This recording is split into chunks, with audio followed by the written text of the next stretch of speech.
All right, we are officially live. Hi, everyone. Welcome to the Men's ADHD Support Group podcast.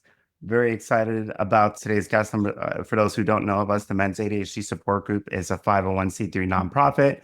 We're a community of men with ADHD dedicated to empowering and educating our community members and really just breaking down the men's mental health stigma, especially when it comes to what we face with ADHD. Today's guest is Dr. Kojo Sarfo. If you've consumed ADHD content on social media, you probably know who this man is. Dr. Kojo Sarfo is a comedian, actor, content creator, and writer based in Los Angeles, California, with over 4 million followers and 60 million monthly views on social media. He has 5 years of professional experience as a psychotherapist and doctorally prepared mental health nurse practitioner with a background in inpatient forensic psychiatry and working with children with neurodevelopmental disorders.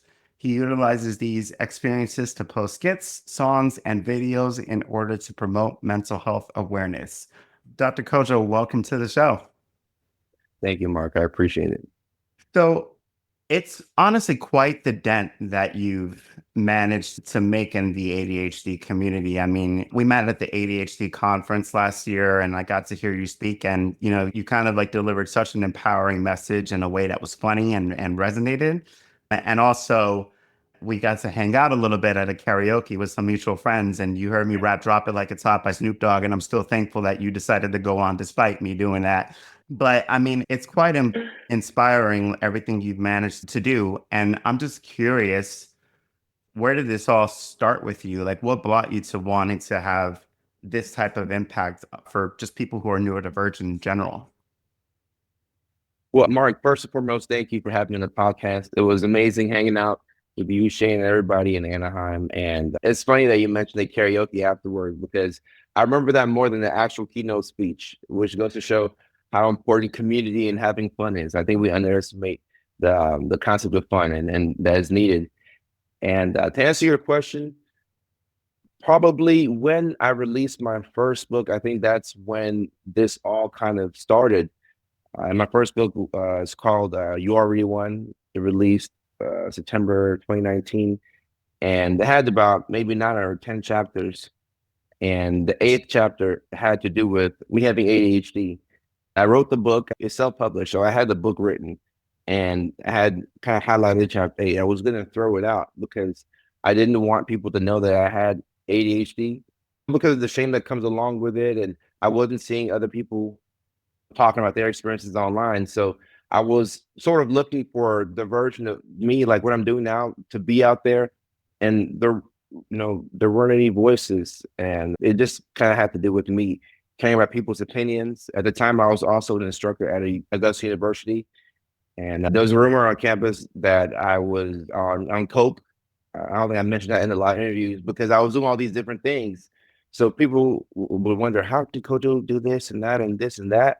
And I had started taking medications for ADHD around that time. So I was finally able to kind of, have multiple things going on. And I realized that it's the shame that prevents us from, talking about this. And there was a good buddy of mine who told me about his experiences, which led to me getting diagnosed. And I thought that was a beautiful process, how just talking to him enabled me to make a life-changing decision. So I decided to leave it in the book. And a book is simply through video. You put it out there, it's gone to the world. People buy it, it's in their homes. You can't go back and rip out those chapters. Allowing myself to share my story in print form, I think was a catalyst because once it was out there, it's kind of like a secret. Like, all right, it's out there, people know it. Now I can move on my life. And the response afterwards was overwhelming in a good way. That's really amazing. It kind of reminds me of like my story a little bit. Sometimes we'll do this thing that may seem like a little thing in the beginning and it ends up changing our whole lives. You know what I mean? Like it was about 6 years ago that I entered the ADHD industry as a coach. And at the time, it was really just mind boggling to me that, as you know, boys and men are the ones that are highly diagnosed with ADHD, right? Like we're the ones that have millions and millions of diagnoses. We face almost the opposite issue of what women face. And at the time, at least, it was mind boggling to me that although that was the case, there wasn't really any dedicated, like safe spaces for men with ADHD. So I thought to myself, let me just try out a little Facebook group called the ADHD Men Support Group at the time. And probably no one's going to join, no one's going to care, who knows? And years later, I mean, that's what brings us to the International ADHD Conference, and we're reaching like 20K members. And on that note, I'm kind of just curious to hear your perspective on the men's mental health side of things.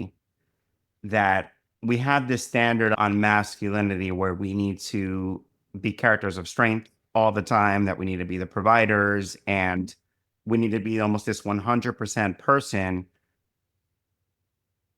And on the flip side, we're taught as men that it's not really like to talk about something like ADHD or to talk about your mental health problems. That is something that kind of decreases your masculinity or makes you less of a man Right. and all of that.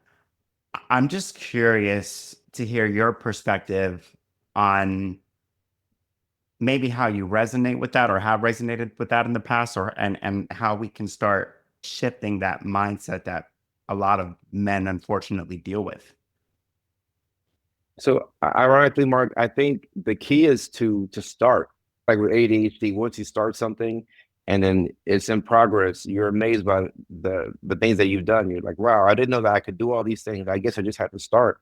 Mhm. And for us, I think the goal is just to start, because a lot of men aren't even opening up. So there's a men's ADHD support group. And within that group, you know that you've progressed a lot and you've become, stronger, and that you have a better sense of self after being in this group and talking to other men like you. But even compared to the other men in the group, there's probably a couple of you all who still don't feel like you can really open up. So think about the men who don't talk to anybody at all. And I'll argue that there are more men that don't speak to anybody about their mental health, whether it's ADHD or not. So I think the key is to position men to start. And it's funny, I was watching an Instagram video this morning about a guy who was contemplating, it was like a skit. He was contemplating whether to talk to his lady about financial issues, job stress, and a couple of personal issues. And then his voice told him to just tell his lady, oh, no, it's all good. It's fine. And I was looking in the comment section, and some of them were shocked that men feel this way. And sometimes women don't realize that they may, based on their body language or what they say or what they've done in the past, they haven't created that safe space for us. So I think men have to start with men. We're able to talk amongst ourselves in support groups. We're able to talk amongst ourselves at football games.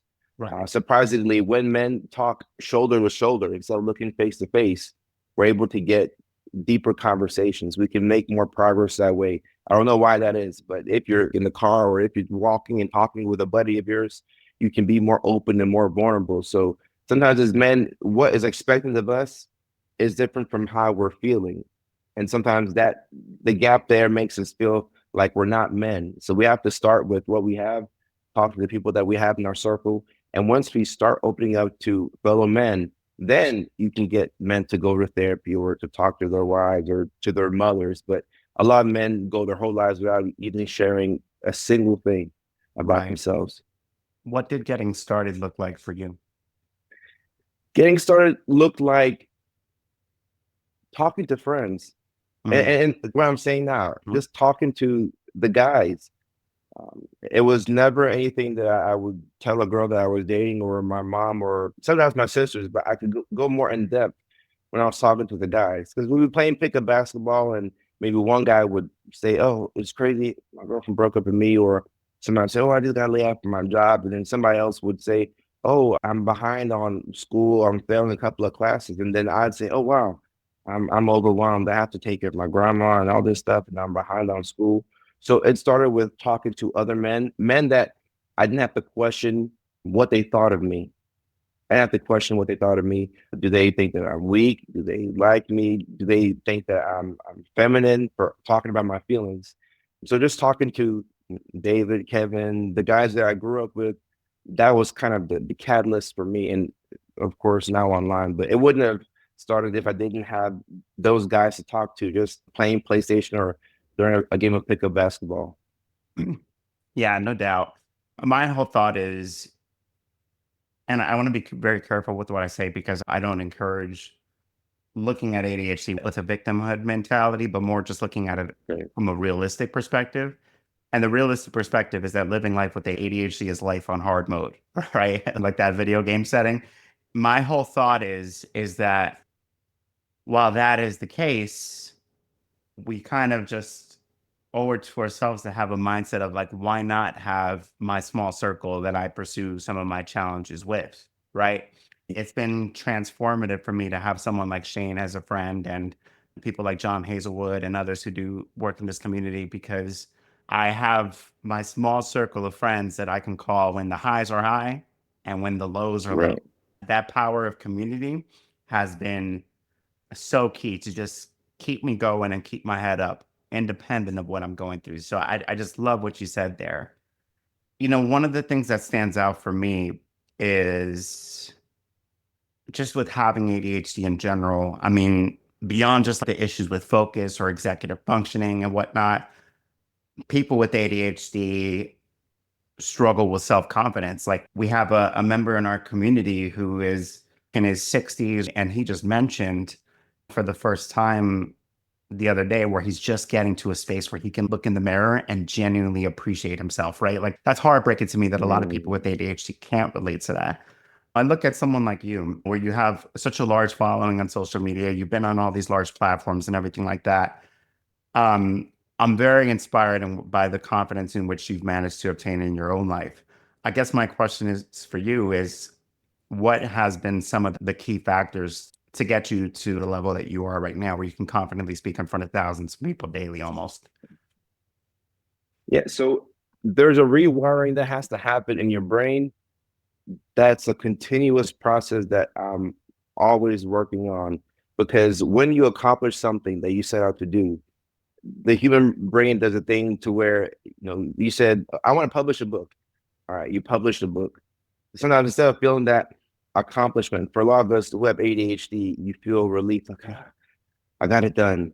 And then what you don't see, which is what happens, is that the bar raises, it gets higher and higher. So I'll do one thing and then I'll be happy slash relieved, but then the bar gets higher.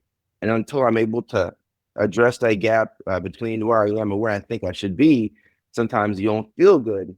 So I've had to rewire my brain to appreciate the small steps and the small tasks. And when I say small tasks, it's almost like a oxymoron, because sometimes one thing can be really difficult. Whether it's taking out the trash or even just folding the clothes, get them out the dryer and fold the clothes. These things can be so difficult to accomplish. So I have to be my own biggest cheerleader.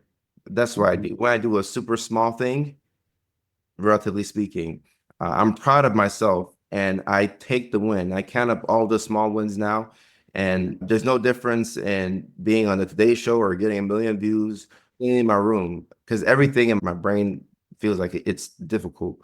So it's just more so of finding out what I'm afraid of. So it's a lot of deep inner work. I figure out, what am I afraid of? And when I have identified what I'm afraid of, then I have to run towards that. And sometimes you can't really run towards it. Maybe we can just take small steps, because the confidence comes from repeated self-achievement. When you do what you said you're going to do, that's how you become confident.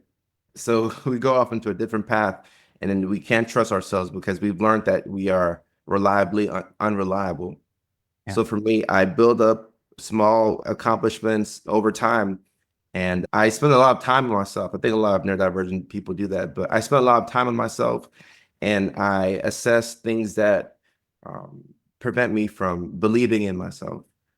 This is the downside of it, because I've had to walk away from certain relationships where I thought she was amazing. I thought we had a future, but when there's a lack of belief in either me or where I'm trying to accomplish, it is a deal breaker, because then that permeates into my thought process. If your mindset is healthy, I think that's the best thing you can have in 2025, a healthy mindset. But regardless of how talented you are, how smart you are, how good of a speaker, if your mindset is not in a certain place, you can't utilize any of that. So it's having to be mindful of my environment, to walk away from certain friendships and relationships when there's that fundamental lack of belief in who I am, or if there's any questioning. And sometimes it may be self-sabotaging, but I have to keep the belief up. Once the belief is gone, you're cooked because the belief leads to audacity, and audacity leads to you doing things over and over, and that's how you become confident. 100%, no doubt. Yeah. And also, I feel like the content that you consume on social media matters a lot too. You Yeah, know, like I'm very, most so like social media is a subject that one thing that's very common in the mental health advocacy world is that I think social media tends to get demonized a lot. And I can understand why, right? Like if you're using social media to follow other people and maybe compare your lives to them, or if you're following people that just bring you down, then absolutely social media can be a horrible tool. But you know, and obviously you do have to moderate it regardless. If you make a decision to say, I'm going to consume less content from people who bring me down and more content from people like yourself, people who educate me and people who I resonate with, then to me, it could be such a positive tool. I mean, you've come across a lot of people, I'm sure, that discovered that they might have ADHD through a post of you dancing to a song, or you know what I mean? Like that to me is a really, really amazing tool. So to me, like when it comes to like the whole conversation around mindset, I do think that the content that we feed ourselves really, really needs to be something that we're mindful of. Speaking of social media and your work, you talk a lot about, you've done a lot of posts, and please forgive me if I'm wrong here, but I've noticed you've done a lot of talk about neurodivergent relationships. Now I'm in a relationship now where it's going really well. My girlfriend really resonates with a lot of autism traits. And I think that's something that you and I have in common, where we're attracted to women with autism. I think you talked about that before, if I remember correctly. That's Um, good. but it's been so fascinating, like navigating the differences between autism and ADHD. Shane's actually somebody who falls into the ADHD category. I'm just curious to hear your perspective on maybe what are some of the insights of the dynamics of those type of neurodivergent relationships, like what's important for them. I know I'm going pretty general with that question, but what do you have to say as far as what that experience is like? I think the first thing to keep in mind is obviously we know autism to be a spectrum, Right. correct? But I don't think a lot of people look at ADHD that way. And I think we should, because with Mhm. ADHD, you have an attentive side all the way to the hyperactive slash impulsive. Then you have the combined. So you can have two people with ADHD who are completely different. Likewise, with autism, you can have two people who are autistic who are completely different. So when you have ADHD and one other person has autism, they may be familiar with what the other looks like, but they don't know how it presents in you.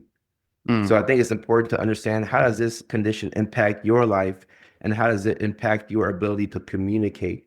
Because a lot of issues come from communication, Mhm. not being able to convey your message, or not correctly understanding what the other person is saying.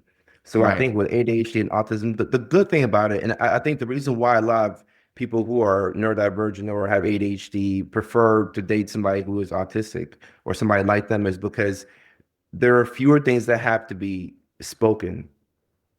Like coming back from a trip, if you come back from a Yeah. trip with your girlfriend and y'all are already tired, you Yep. can drive from the airport back home and not say a single word, and you get inside the house and there's no argument.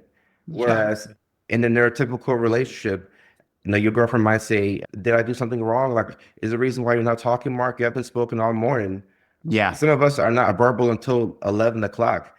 We don't have anything to say. We're just thinking. We're just existing. And there are a few words that have to be spoken. And nowadays, people throw around the word love loosely. I love you. Oh, yeah, I love this. I love that. I love the Chiefs or whatever. Mhm. But I think one of the deepest forms of love is understanding, or at least attempting to understand somebody on an intimate level. And there's a crisis right now going on with community, but there's also a crisis with intimacy. And I'm also talking about outside the context of a romantic relationship. Right. Sometimes just having a buddy you can call up and say, man, today I was depressed. I didn't do anything, but I got the dog out for a walk, and somebody who cheers you on. That intimacy, we're missing that. I don't think it's been the same since COVID. Something happened, and I can't point a finger as to what happened, but something happened to where we've been a bit more detached. So romantically, and also just from a interpersonal perspective. We're not as connected. So having that deep intimate connection with people, it comes from having these relatable experiences to where I can say something about being late, or I can say something about forgetting to pay something, and then I have to pay twice. Last month, December, when we were kind of like going slower to end the year, Right. I missed an appointment with my psychiatrist to refill my ADHD meds. And it's funny how you have to take a pill to remind you to take a pill the next day to Yeah. remind you to get to the appointment. So I forgot that when you miss an appointment with the psychiatrist without giving her a heads up, they charge you for the appointment. So I got charged for the appointment, and I had to make another appointment the following week. So I'm getting charged twice. And I had to just laugh about it because it wasn't about that one time that it happened, but that type of thing happens like multiple times throughout the year to Right. where I almost kind of expected. And if you're talking to a neurotypical person, and let's say you're budgeting, if I'm budgeting with a wife who's neurotypical and I'm saying, hey, babe, I'm going to put aside some money here because I'm going to make some mistakes this year. She'll be Mhm. like, that doesn't make any sense. Why are you gonna? But I'd rather be surprised than disappointed because I know how my brain works. So when Right. you have people who have different brains, because ADHD and autism doesn't mean anything is wrong with you, just that you process things differently. So when you have a different brain and you see the world from a different perspective, and the people that are around you see the world from that same way, it makes you feel a lot less weird, and it makes you feel more of a person. And I think Yeah. that's the connection that we're missing just in general. Yeah. I like the way you worded that whole thing about just the neurodivergent relationships and like that natural understanding of each other, even though it could be a little different in some ways. Like one thing that me and my girlfriend did that was like a huge mistake. I don't know what we were thinking, but we were in New York City during holiday season near Times Square and everything like that. And the overstimulation was just wild. I mean, we just kind of both looked at each other for the next day and just said, we're not going to say a single word or talk to anybody, and just completely shut. And there's that natural understanding that I think a lot of neurodivergent partners tend to miss, so I guess I mean, uh, my question for you is because we get a lot of men in the group who are going through like a really bad divorce or a really bad breakup, and they're just in this heartbroken state. When we are ready to go back into a space where we're looking for a partner and having a healthy relationship, I mean, what are some of the important things to look for and perhaps communicate? I think, especially if you're going through a painful divorce or you've been repeating a cycle where you feel like you're dating the same type of person that's not good for you, I think it's important for us to pause and to forgive ourselves first and foremost. Forgive the Right. other person if you can, because you forgiving them is really for yourself, not for the other person. It's for yourself. But before we go into another situation, it's important for us to forgive ourselves, because when we don't, we carry this guilt with us, whether maybe we cheated or whether we didn't pay enough attention to our spouse or our partner, or maybe we were negligent, or maybe they cheated on us, or maybe we gave somebody a shot that we felt like we shouldn't have trusted. But it's important for you to forgive yourself, because if you don't, you're going to carry guilt with you, and guilt is not liking what you've done, and that guilt turns into shame, and shame is not liking who you are. So now you go into another relationship not liking who you are.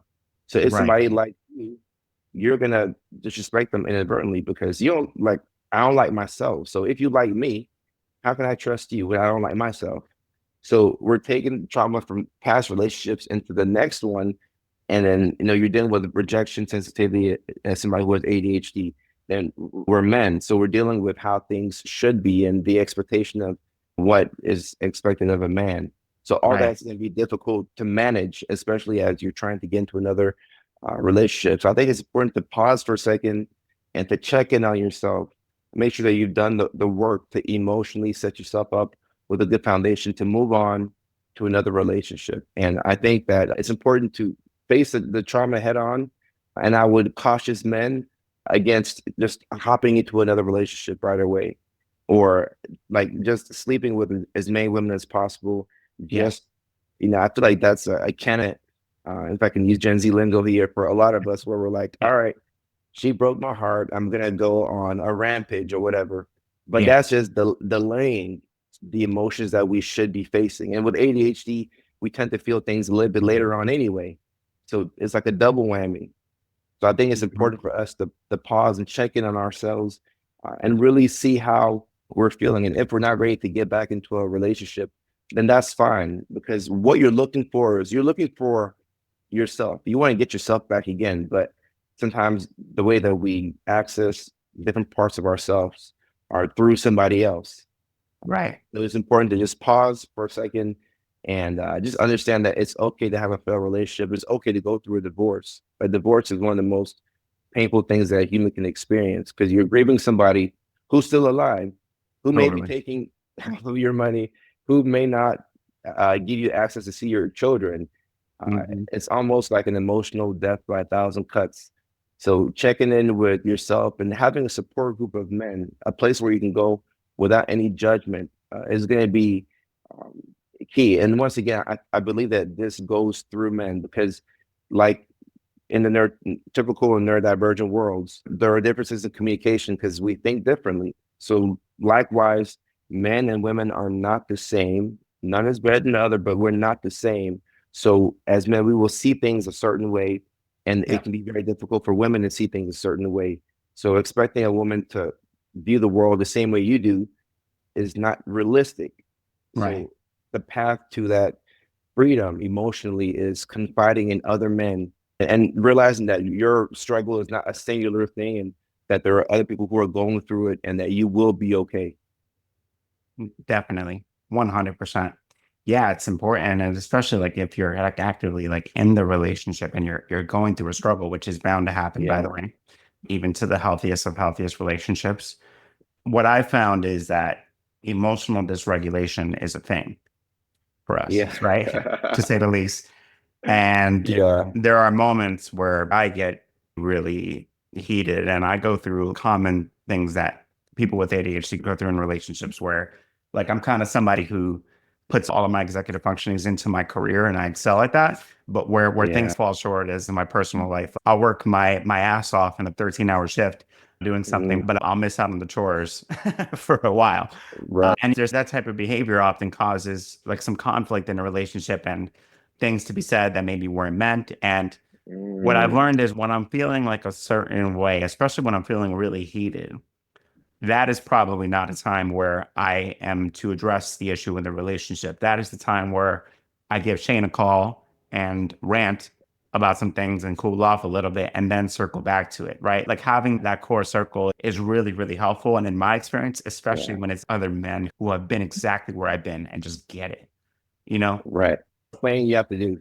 Right. Yeah. I end up showing up back in my relationship more in a mentally healthy state and I communicate far more healthy and I'm willing to hear my other partner more as opposed to being stubborn and I'm always right. You know what I mean? On the note of just like using the time to take care of yourself and prioritizing your mental health, I'm always hear you giving advice to neurodivergent people on like what to do, what the best practices are and whatnot. I'm curious to hear like a little bit more of like a personal approach from you. And I'm just curious, what does taking care of mental health look like for Dr. Kojo Sarfo these days? Great question. Great question, Mark. And for me, that looks like me not doing a lot of things. I know a lot of people focus on, oh, what do you do? Do you do ice baths, or you dip yourself in the cold plunge, or meditate? All that stuff can be helpful. And I do meditate, I do stretch, I do work out 5 or 6 times a week, and all that is extremely beneficial for my mental state. But nowadays, protecting my mental really looks like not doing a lot of things.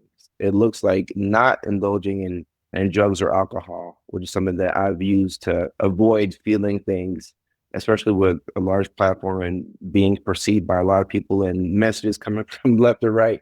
So I don't dull my senses. I don't dull my brain with substances anymore. At the moment, I'm not even dating, because it's the same old cycle. You meet somebody, and as when you understand your relationship with dopamine and how you like to chase it, you have to pause and ask yourself, all right, what's the point and purpose of this? This is going to take a lot of time. It's going to throw off my sleep schedule. And is it worth it? Am I trying to be intentional with this relationship, or am I just looking for a good time? Right. So I'm putting a lot of intention behind my actions and my thoughts. At this point, right now, I'm focused on social media, my business, taking care of myself, my family. So I've said no to drugs and alcohol, kind of like they taught us in middle school. They were right. I'm not dating at the moment, being very mindful of what I consume on social media. You mentioned that earlier. And consuming certain content will put you back mentally. And our brains haven't adapted to how fast the phones are moving. Right. Our brains are, it's going to take a while. And we'll look back at this age. I predict that in maybe 30, 40 years, we'll look back at this age as the golden age of social media, but we'll have a lot more data on the negative effects of it. And you have to train yourself on how to use social media and how to avoid certain things. I think for men, it's important to decentralize your brain, because you go online and that's how they get you as a guy. A pretty lady here, a fast car there. And with women, it'll be a bag here, a trip here, this happening in Paris. So when the thing that you really want is presented to you in a very attractive way, is going to play on your ability to regulate your emotions. And now we already know that we struggle with executive dysfunction and emotional dysregulation. So now it's harder to do anything because your mind's here, you're not really focused. So for me, taking care of myself nowadays is really just avoiding things that don't serve me, the drugs, alcohol, unintentional dating, and just really getting back to the core of who I am as a person, spending a lot more time with family, figuring out how to spend some more time with my nephews and nieces. They're growing up on the East Coast.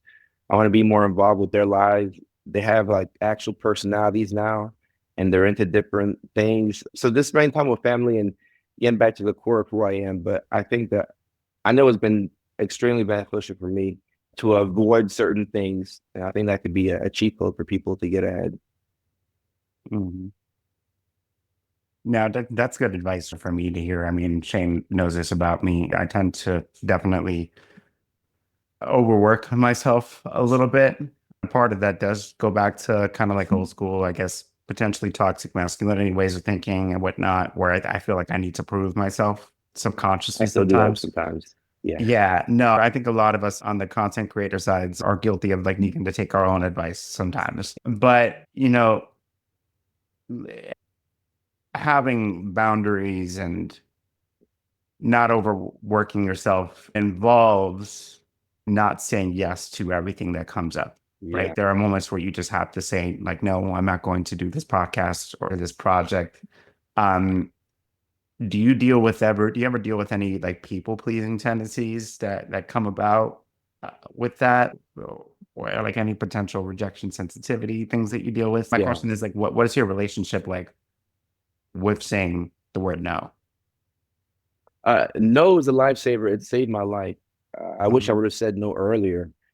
And the people pleasing tendencies that I grew up really struggling with, I still have them, if I'm being honest. I still have them in some capacity, but it's gotten a lot better. But sometimes the only way for us to make a change is by suffering, and you have to suffer and get to a point where you're sick and tired of being sick and tired. And then, in your burnout and in your despair, you realize that something has to change.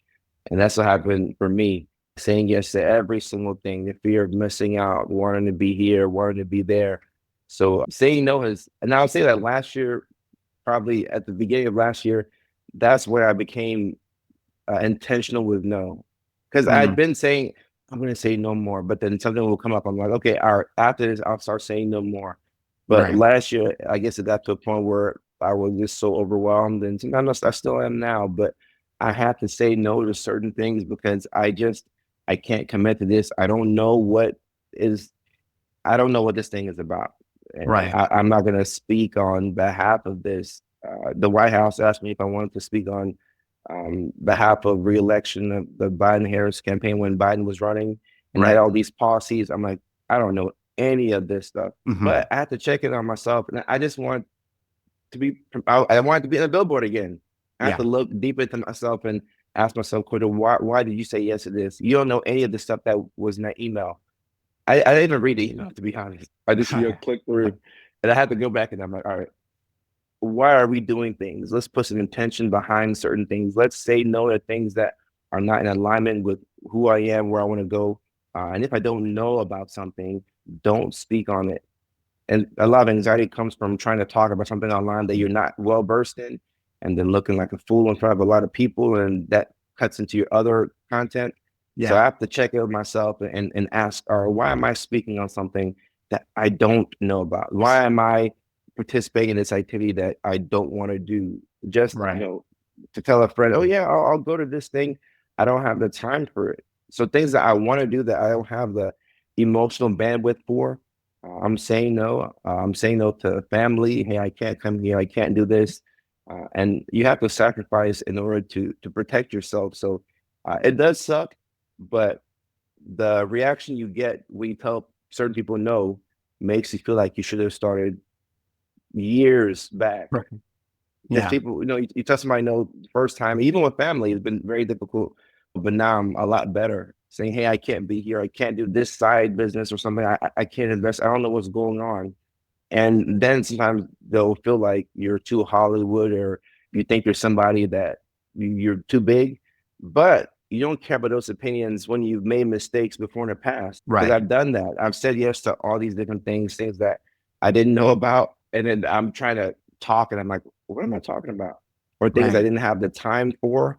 And now I'm behind in my priorities, or invested into, friends' businesses, and I didn't know how it worked. And then when you lose the money, I'm like, I didn't know what this was in the first place. So staying true to yourself and saying no, it's it's a life-changing type of perspective once you adopt that. And I wish I would have said no earlier, honestly. Yeah, definitely. It's also kind of like a radar, like when you have boundaries. There's also an argument for not being rude about it. Like you could just say no, but yeah. But if you're communicating boundaries in a healthy way and the other person has a misunderstanding about it or speaks down on you about it, then that probably tells you that that's somebody that we talked about your circle the other day. It's Exactly. a good way of finding out like who your real people are, at least in my experience. Most definitely. But yeah, it's been such a great chat. I guess as we get close to wrapping up, like I mentioned earlier, we get a lot of men with ADHD that are coming from all different types of situations, whether it's a divorce in a relationship or they just got fired from their job, like really, really bad stuff, and they are just looking for a different life, right? For somebody who may be listening right now that's in the position of just really struggling, where do you suggest that they start? I would say if you're really struggling right now, the key is to start with your mindset. And if you're struggling and you listen to this, you don't want to hear anything about mindset. You want the problem that's ailing you to be fixed. If it's relationship issues, you want your relationship to get better. If it's financial, you want your job back. If it's pain or a medical condition, you want it to go away so you can finally be free and live your life. But I would say to start with your mindset, to do small things that help you convince yourself that you are confident. So just following through on simple commitments to yourself, working out doesn't have to be lifting a whole bunch of weights, but just going for runs, or just a brisk walk, 15 minutes a day, 3 or 4 times a week can make you feel a lot better. Who knew that going outside and touching grass would change your mood? But it does. Focus on your mindset. How can you be a bit more consistent to yourself? And if you can't, find one thing that you can be proud of. I brushed my teeth today. I called a friend today. I spoke to my mother today. Because you have to find things that make you feel good about yourself, because nothing will change until your mindset and your perspective shifts. So the small wins will help to bring about hope. And hope is so important because like I tell patients and people on social media, there's a window of hope that we all have. And those of us who wake up and decide to live every single day, our window of hope is open. But somebody who is having suicidal thoughts, that window of hope has progressively gotten smaller. And for some people, it's shut. And once it's shut, then that's when you have those suicidal thoughts. So I would say do your best to keep that window of hope open, even if it's a online Madden league that you're excited about, that you play in with your friends. Right. That's an important thing. Prioritize that. Relatively speaking, make some time for your friends. If it's a relationship that's holding you back, maybe talk to a counselor or figure out, do I want to continue this relationship? What am I getting from the relationship? If it's drugs and alcohol, don't try and cut all of it out, today. Maybe Right. go from 4 blunts to 2 blunts to 1 blunt, 4 drinks to 2 drinks a week. And then over time, you will get better. But sometimes we frustrate ourselves because we want things too fast. You want the problem to just disappear. And realistically speaking, it's not gonna work like that. You have to take small steps, and over time, you'll be shocked by the progress that you make. Yeah.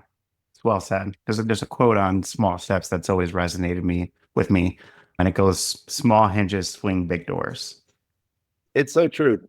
Makes so much sense. It's how it gets started. And there's nothing wrong with Mhm. starting off small. In fact, that's how we all do it in order to get to success. So really well said. Most of our people already share your social media and videos all the time and our Facebook group and all Appreciate that. that. But for the minority who does not know where your social media handles are or where to find you, where can people go find you if they want to connect more? Uh, I'd probably say the best place to find me would be Instagram. Seems to be like the home for a lot of creators when it comes to social media. So Instagram, that's at Dr. Kojo Sarfo, DrKojosarfo. It's the same thing on TikTok, but it's dr.Kojo Sarfo. On Facebook as well, we're growing rapidly on Facebook, and I'm really enjoying that platform. So that's facebook.com/Dr. Kojo Sarfo. YouTube is YouTube/Kojo Sarfo, and then Snapchat, because people on Snapchat too. It's at Dr. Kojo Sarfo, the same way that it is on Instagram.